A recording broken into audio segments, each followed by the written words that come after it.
Squatters steal soldiers' home until bikers appear. It was a huge, seething pile of bold-faced lies.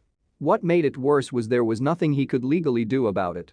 It was beyond insulting, especially for someone who had given years of service to his country. Thankfully there was a biker gang that sympathized with his plight, and they were ready to act. For Michael, Sharkey, serving in Hawaii wasn't the worst location he had worked in. He loved the sunny days and people at work. He was beyond proud to serve in the US military. He also counted his lucky stars that his wife was supportive of their nomadic lifestyle. But he would soon find out that not everyone respected his efforts to keep his country safe. It started with a call from his wife. Her panicked, tear-laced words echoed through the phone and painted a shocking picture. The plan was for her to go to their home in Port Richery, Florida, and get things ready for them to relocate after his term ended. It turned out the house wasn't empty. Michael felt the bile rise into the back of his throat. It seemed two people had taken up residency in the Sharkey home and refused to leave. It was a pile of lies right from the get-go, as the man claimed he had been given permission to stay there rent-free in exchange for fixing up the place. He couldn't believe what he was hearing. He had no idea who these people were. And by the time the police stepped in with answers, Michael was fuming.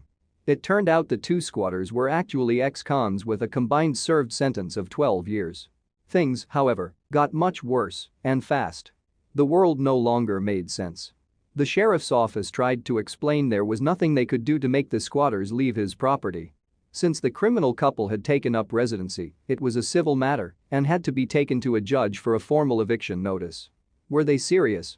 He couldn't believe that thieves had more right to his home than he and his wife did. He was away serving his country, but that didn't mean his house wasn't still his. This was insane. His rage boiled over when the news outlets got wind of the story and he saw the footage of the people that had stolen his home.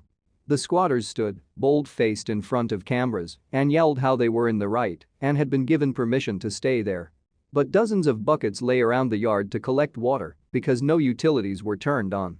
The footage cut to his distraught, teary wife who wanted to raise a family in that home. Michael couldn't take much more. Until his release papers came through, there was no way for him to go to Florida. It was beyond frustrating to feel so powerless, especially for a long-serving soldier. Part of him didn't like his personal issue being broadcast all over the newsfeeds. However, it would turn out that the footage would be his saving grace. The infuriating situation didn't just land on sympathetic ears, it also landed on some pretty awesome brothers and sister. He had heard of bikers doing charity work. Things like escorting people to court so no one could intimidate them. Or driving kids to school so bullies left them alone. But he wasn't expecting what happened next. But this one group that had got wind of the Sharkey's plight weren't just bikers. They were military veteran bikers. The house-stealing squatters were nothing this collection of old soldiers couldn't handle, and they had a master plan to reclaim Sharkey's house. The Sharkeys didn't know how they did it, but they did it all within no time at all by peacefully making the squatters uncomfortable. The engines were barely running and ready to converge on the Sharkey home when Michael's wife called with an update. News of the escort had already reached Ortiz and Cardosa. Despite all the lies and promises of conviction that they wouldn't leave his house, they left. They had done the smart thing and scuttled off in the middle of the night. The tactic had worked. Now, they had to deal with the aftermath. He was more than grateful for their help. After all, soldiers stuck together. But even with all the cleaning his wife had done before he finally was discharged home, the wear and tear from the squatters made the rage surface again. There was so much work ahead of them. It would take months and so much money to get their little nest back into something livable. But, at least with the help of his community, their home was finally theirs again. He just felt sorry for whoever owned the next building the squatter couple decided to steal. Thank you for watching this fantastic story. Please tap one of the 2 videos on your screen for another amazing Wonder Stories.